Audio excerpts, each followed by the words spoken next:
Hello, this is the ACE Executive Board meeting. This is our planning meeting for the Executive Board, and the public is welcome as well. We'll be going over our planning for pretty much the rest of the year. We can go ahead and get started. Let me see here. I know I actually have the agenda up. Let me pull up my application. I'm on my Chromebook, so sometimes it's a little fussy about that. No, of course, it's not going to be on my Chromebook. So let me go ahead and just refresh.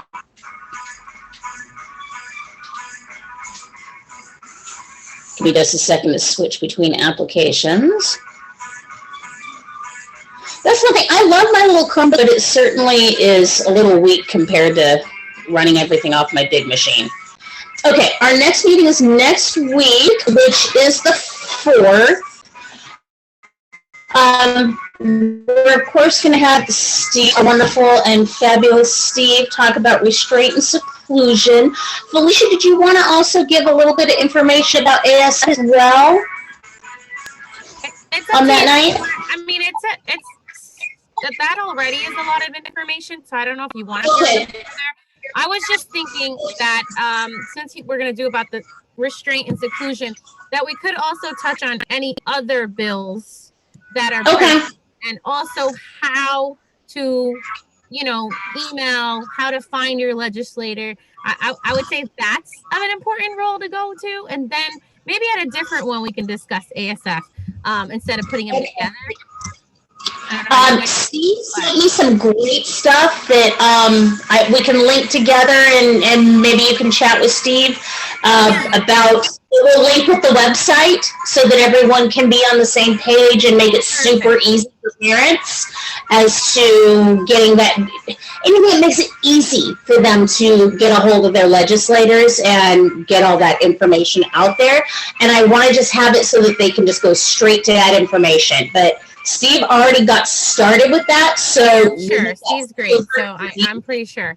I actually messaged Steve. So anything I can help Steve or discuss or talk about, I know he's gonna know, but I think just mentioning everything that's highlighted right now in the would be important at this session for this, and then we can move into ASF maybe at another meeting. That's fine.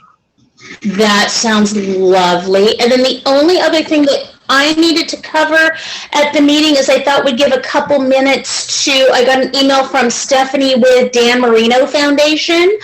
Just wanted to have a couple minutes to talk about their post-secondary program. Does that sound okay with everybody?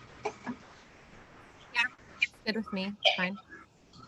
Anybody have any issues with that? I haven't heard anything negative about them, so I just wanted to check with everybody else before I approved it. Yay, nay? Not a member of the executive board. You can always chime in though, Steve. You have a post-secondary kiddo though, so you would have a little more feedback than the rest of us. No, it's fine. Okay, let's see here. That is all I have as far as this coming up meeting. Steve, did you want to chime in with anything about what you'll be talking about, or anything you wanted to speak over? Yeah, as long as we're on the subject. Basically, do a real quick tutorial to the meeting of how to advocate with your legislators to get a bill passed. There's a bill in the House, a bill in the Senate about restraint seclusion. The first committees of reference, those members and the chairs in particular are the ones that people need to call and email. And I've written a script, which I sent you, of how a phone call should go, what to expect when you call the office. If you get somebody live, you can ask them you've got a concern about an education bill you'd like to talk to somebody about. They'll either pass you off, or they'll maybe talk to you themselves, or they'll call you back, and then you launch into the script that I wrote. There's I think about 8 or 10 members in the Senate committee and maybe 10 or a dozen in the House committee. But the chairs of each of those two committees are the ones that need to agenda the bill to be heard. None of this happens until session starts. None of these bills in the last 10 years have ever been heard in committee before the beginning of session. They are having committee weeks, they are hearing bills, but they're hearing pet project bills and not a bill like this. So there's still plenty of time, but there's nothing wrong with, early education and getting these people, aware that the bill is there, that it will be coming. There's no reason to think it hasn't. In past years, it's gotten pretty far. It's passed the House, it's passed the Senate, it's passed the floor of the Senate, it's passed the floor of the House. It's never done both in the same year. It's gotten real close. 10 years, actually 12 years for this bill that has been in session and not completely passed yet. So hopefully this will become the year. There are some issues with the bill. It's a bit watered down. That may be strategic by the sponsors. Sometimes they gut a bill a little bit to get it through the first couple of committees and then do a strike all amendment in the third committee, pass it out of that. And that may be what's happening here. I don't know. I do have a call into Senator Book's office, who's the primary sponsor on this. But getting co-sponsors, especially, of course, this is local, this is all Broward County, but there's a big Broward County delegation, and they're, and to get as many of those on board as co-sponsors would be nice. And when we go, and ASF is working statewide along with Disability Rights Florida, and we have gotten a few co-sponsors, and sometimes we just get lucky as well. Turns out that Senator Plankin popped up as a co-sponsor unexpected. I hadn't contacted his office. I wasn't where anybody else had.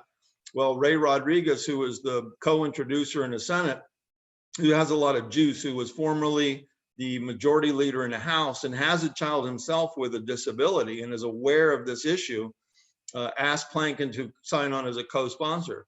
So Senator Rodriguez is out there too, doing his bit for advocacy. And he's a really strong supporter of this. He told me himself that he's actually seen a restraint and was very disturbed by it and wants to see some control over it. So, over half the districts in the state have closed their seclusion rooms, as Broward has, which was, actually not an easy thing to do, but easier than we expected. But the limits on restraint right now, and this is the most disturbing part of it, is that any school staff that is trained in that district's chosen method of restraint can restrain any student for any reason, for any length of time. That's just disturbing. And the bill doesn't ban restraint. It does ban seclusion. We don't need to be throwing kids into padded cells. What the bill does is restrict restraint to only when there's an imminent risk of danger to the student or others, and only after all de-escalation techniques have been exhausted. Very reasonable request. I'm not sure why this bill has never passed before. I have it from one of the past prime sponsors, Senator Flores, who sponsored this bill 8 times in the last 10 years, and who was the president pro tem in the Senate, had a lot of juice. She told me that the opposition to this is the school boards. So we're fighting a ghost here because there's 67 of them. And that's all. All righty, well, let me go ahead and take a peek. As far as our next upcoming meeting, I think our next executive board meeting is going to be February 25th at 4 o'clock. And then our next general meeting is going to be March 4th. Gosh, March is coming up already at 4 o'clock.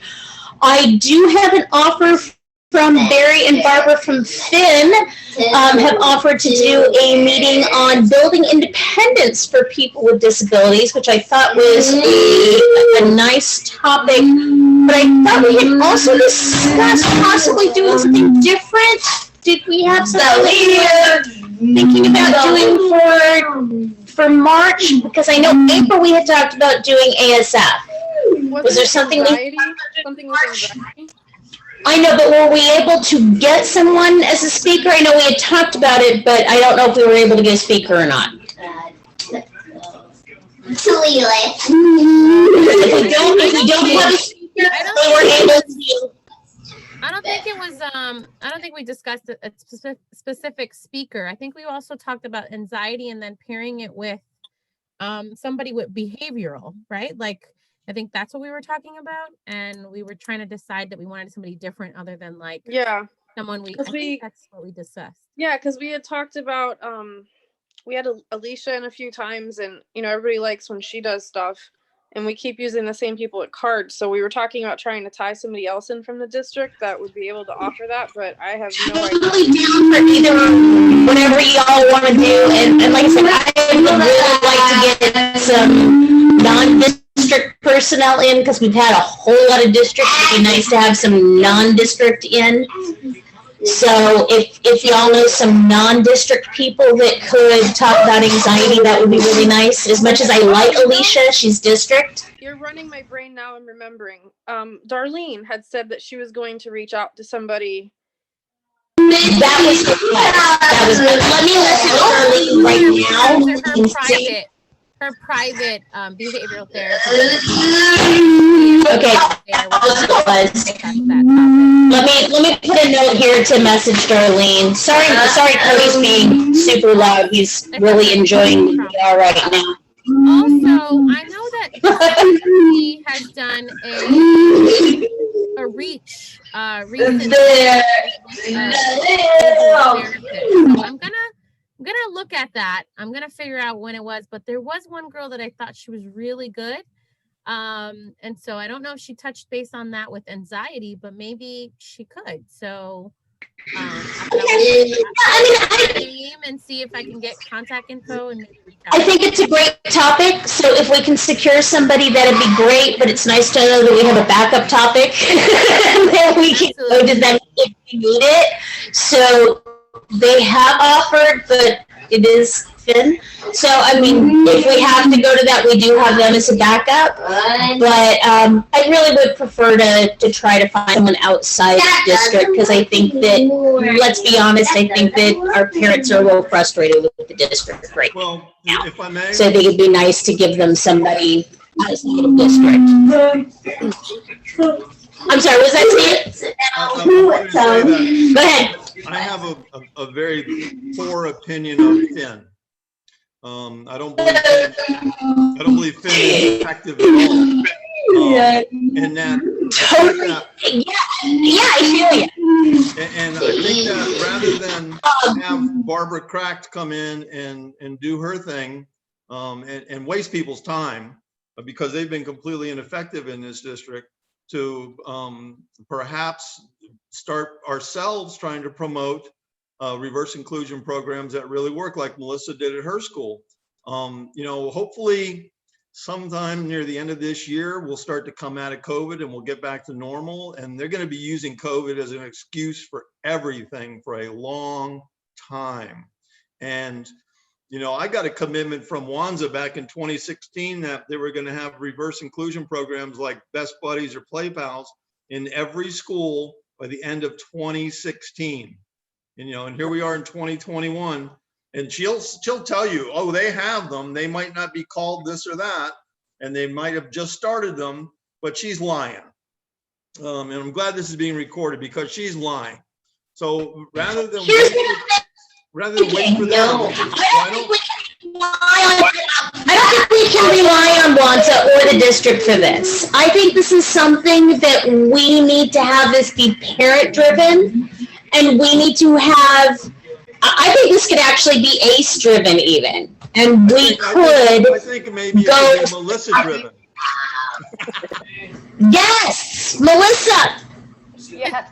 Melissa. You know what I was just thinking? Also, what about, have you guys heard about the listener program? No, speak. Okay. So the listener program right now that we have at our school, it's not just a school thing. And I'm trying to look at the email, if maybe you guys have heard of this organization. The listener program right now, helps, they're mentors, they're like veterans that help students like my son Damien with anxiety, his little brother, and they just listen to them for 30 minutes a week. So he had that last year, but they did it virtually this year. At first, they didn't want to do it. So I asked the guidance counselor, well, why aren't you having this? She said, you know what? The district said no. So I said, who said that to you? She said, Mrs. Robinson. I called Mrs. Robinson. She's like, oh, well, you know what? You guys would be the only school doing this. And I'm like, I don't care. I'm like, let's get it done. So the person that's doing this is from the Mental Health America, Helen Litch. She's Children's Services Director. So I was wondering if something like that, I'm surprised more schools are not doing something like that in addition to the buddy program. It's just been so hard to get things done. Everything is a fight to get through. Like, why would the district just tell our guidance counselor, no, just don't bother with it. These kids are home. That's what I'm saying. It's like I feel like the parents are always having to like, okay, well, who at the district said this so that I can contact them and get this done. So well, that goes back to Steve saying what he said last night, that the district is not unified. So they need to be unified so that what the information that they're giving to the schools is accurate and everybody's on the same page. It doesn't seem like the district is on the same page. So that's why it happens that way. That's site-based management. I also feel that the Pair Buddy program, it needs like tools in place and how it'll be ran specifically this way and given that way. Because a lot of schools, they say, oh yeah, we have a Pair Buddy program, but they're not implementing it. They're not using it. It's a name on a piece of paper. Exactly. Right. And then I asked for the data, why they weren't doing the buddy program this year. And I involved the principal and the autism coach and the ESE specialist. They're like, oh, well, only 33% of our parents wanted this and the rest didn't. And I'm like, well, it's because you're approaching this as if it's like you're selling it as another thing to do. This is a therapeutic thing for your child. Let me tell you a story about it's like more work for them when they don't even have to do anything. So it's just kind of like they are so right now. It's just something where everything's a fight. We get that a lot. We asked the parents and they said they didn't want it, or we asked parents and they said only X number of them wanted it. Well, one of my very first encounters after we brought Matthew back into the public school system at Pioneer Middle School, after being in private school and homeschooled for years, was that he wasn't invited, and neither were any of his what do you call it, his cluster classroom classmates invited to a field trip for a celebration at the end of school where they were going to be moving on to Cooper City High. And the idiot set out a robocall to all those 8th graders, and they didn't realize that they were sending it to the 8th graders that include the cluster kids. So my wife gets this robocall and says, I don't know nothing about this t-shirt that they're talking about he has to wear, or this release form, because I don't know anything at all about this field trip. But we made a big deal out of it, a big stink out of it, and the school district scrambled, and all those kids got to go on that field trip.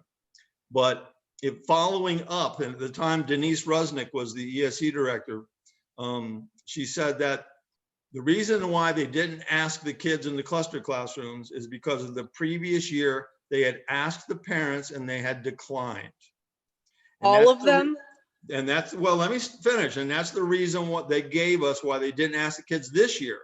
Well, I pointed out to them that in order for all those kids to go on this year's field trip, that parents either had to come back into the school after dropping their kids off and sign the release, or they had to come to the school and sign a release. And every kid except one went on the field trip. So they were flat out lying. Because the previous year, if they had asked parents, almost all of them, if not all of them, would have gone because they would have been prepared. They would have signed the release form. They would have made arrangements for it to happen. As it was, all but one kid went in a scramble. So it was a flat out lie. I got it in an email. And I told her that. I said, this principal lied to you. I said, and here's the proof. So when a school staff member tells you something that doesn't sound right, it probably isn't. They make stuff up all the time. And every one of you know the culture of no. Perfect example. Thank you. I need a drink. I know that the Best Buddies program has been an issue and a topic that we've talked about for years. I mean, a long time. And you're right. When you presented the information to me like 2 years ago of the list of the schools that had them, and my school was on there, and I'm like, wait, what? I don't know anything about this program. It's only the 5th graders that are going into the cluster classrooms. What about all the other kids that have disabilities, IEPs, 504s that are in all those other classes? Just And because it's my sad kid's in because gen ed. they recognize the fact that at the schools where it really works well, like at Coral Park and like Cooper City High, that it brings a lot to the table and that those kids really benefit. Both the typical and the ESE kids benefit from it. But for some reason, and these people at the district level hate to tell schools to do anything because it's contrary to site-based management. You know, even when they were segregating students at Fox Trail, the district never went to the principal and said, hey, you're segregating, that's a civil rights violation, bring them in. They asked them to consider moving the students into the main building and stop segregating them. The district has got a real aversion to telling, and in fact, Wanza even said this at a school board meeting once when she was quizzed by Rich Levinson about where are we on the inclusion programs. And what she said is, I can't make anyone do anything. We have to change their mindset. Well, they're not going to waste any time on this. They don't want to. They don't believe in it. They've got other things to do. It's more work for them than they care to do. So the only way it's going to happen is that if we drive it.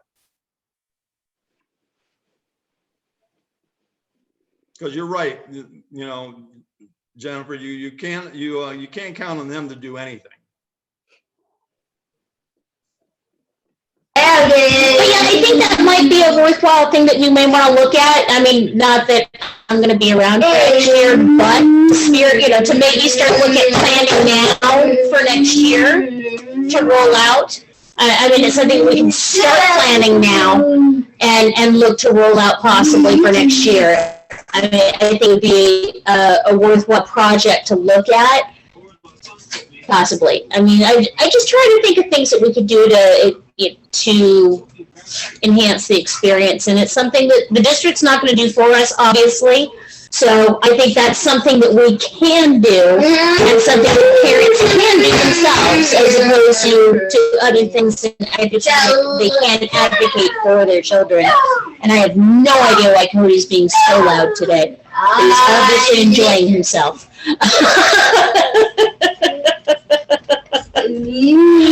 Those were the big things I had to talk about. Does anybody else have anything we need to discuss today?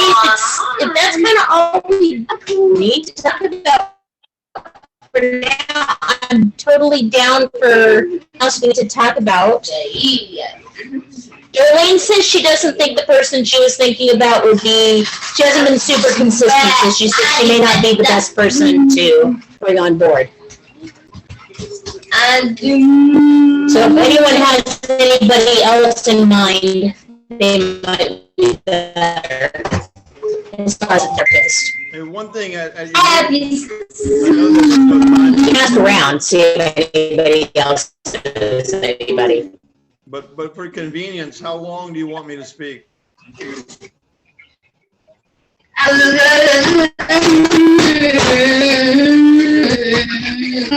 I'm sorry, Cody's being super loud. What was that?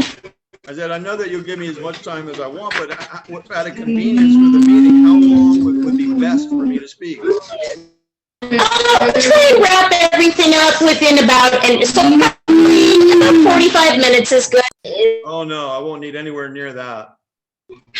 Then just as much as you like, then you don't feel like you have to speak for 45 minutes. If you want to wrap it up with less than that, feel free. No one complains about getting out earlier, because then a lot of times we get questions and answers that tend to go longer than that. So I can't imagine needing more than 10 or 15 minutes, and I'll answer questions and however long it's going to go.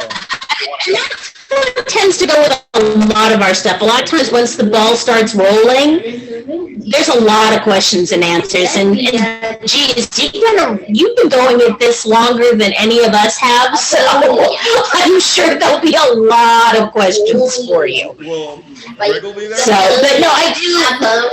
The more I'm thinking about this, I really. Go ahead.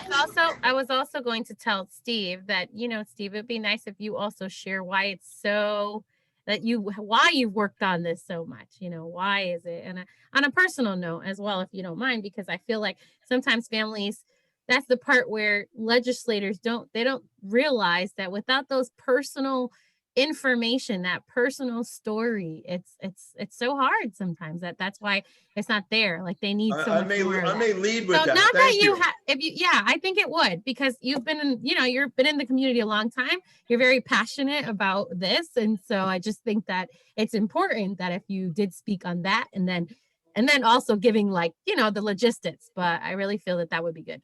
And that's something that I opened up with the script that I wrote that I sent to Jen, is that you start by saying, I have a disabled child who goes to a public school in such and such district or in Florida.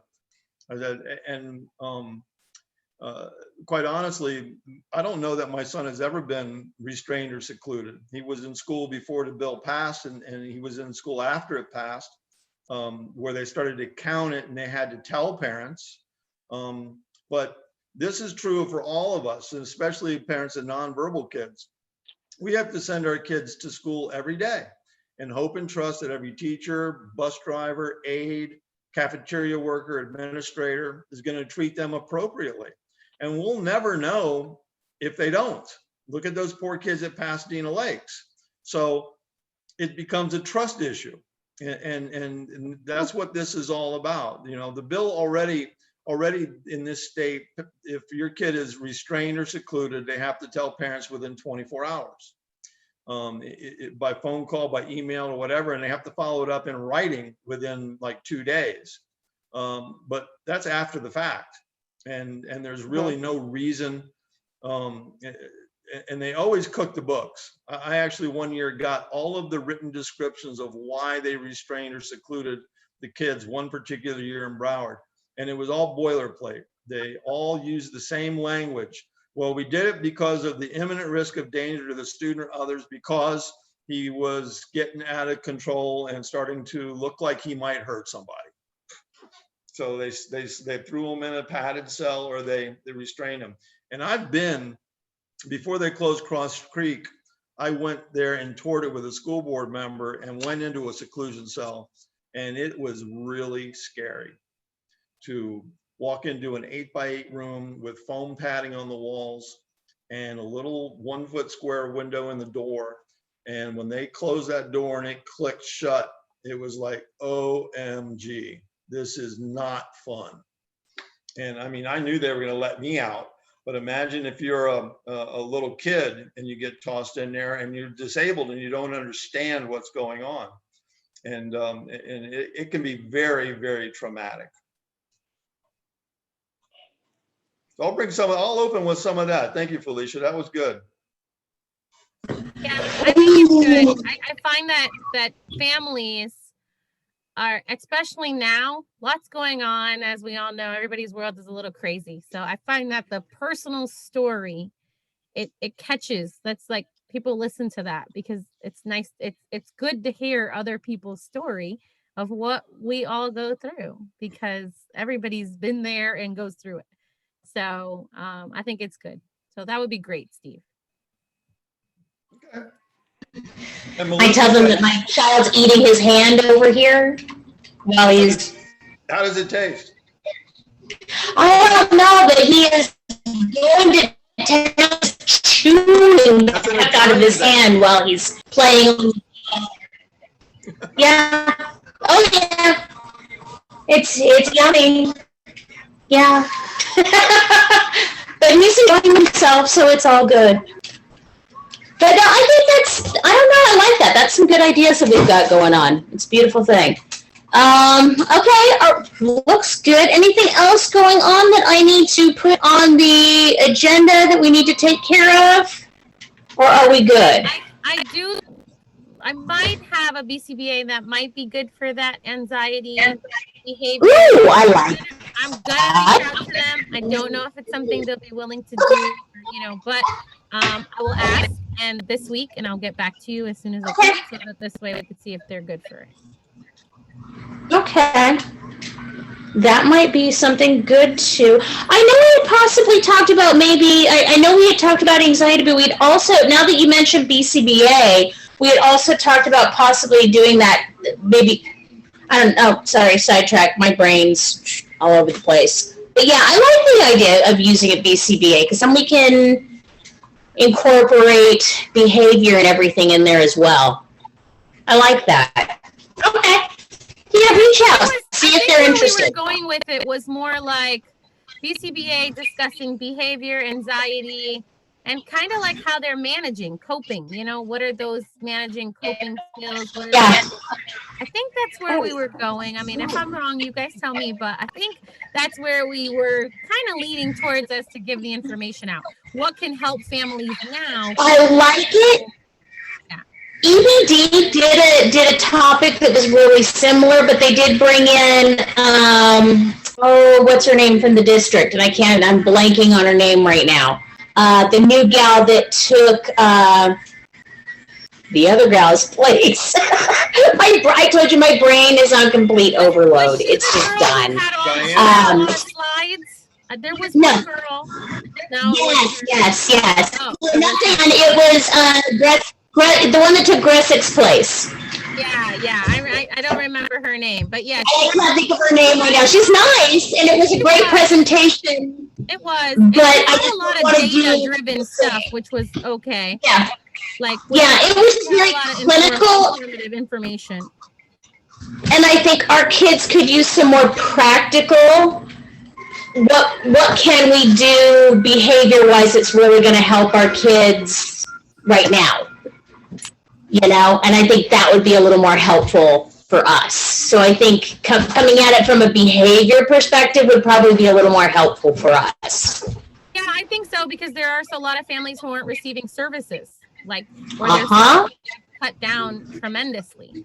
So then at least this information would maybe give them some tools to work on or use throughout their home and where they are right now, so. Okay.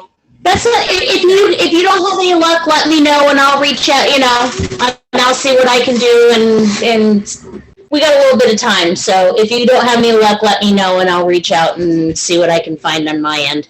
All right. Sounds good. That's good. Okay. See, I told you, Melissa, we keep these fairly short and painless. They're not very, we keep these low key and not very formal at all. All right. I think we're good. Anything else? Okay.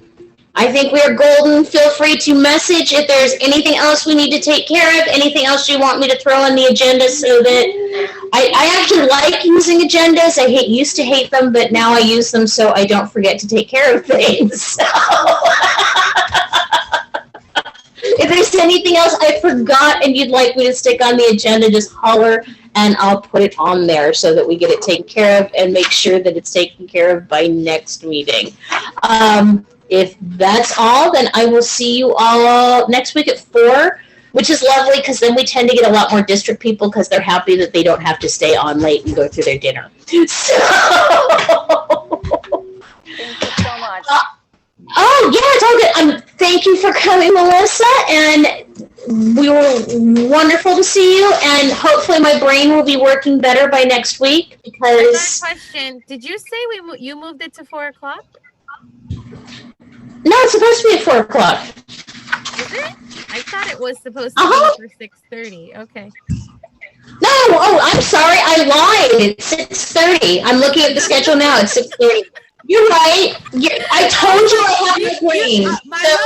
My lovely planner. I was like, that's 6:30. Should I erase that and put 4 o'clock? Okay. I know. I got my planner here too. I told you I have absolutely no brain. I'm looking at my planner too. For some reason, I had it. I needed to. You know what it was? I was looking at next meeting. Yeah, this is the third Zoom I've been on since 1 o'clock for meeting with. I'm somebody. sorry. I shall just. Yeah, no, my I wanted to brain. make sure I heard you correctly. That's all. Yeah, no, I am very. Zoom or is it gonna be Teams? Huh? I hate Teams. I hate Teams. Even though It doesn't I know matter. that Zoom is more, I know that Teams is more secure, but I find Zoom is just much easier to use. I love that you can put it on Facebook. I love that you can easily record it to your local computer so I can make it accessible to other people. If you are not a school district employee, then Teams sucks. And I'm not a school district employee, so Teams does not work for me. And I don't want to have to ask the district for everything. So, and yes, I'm still reading, all listening. Are you gonna send an So, invitation? yes, I find it. I don't want to be a school district employee.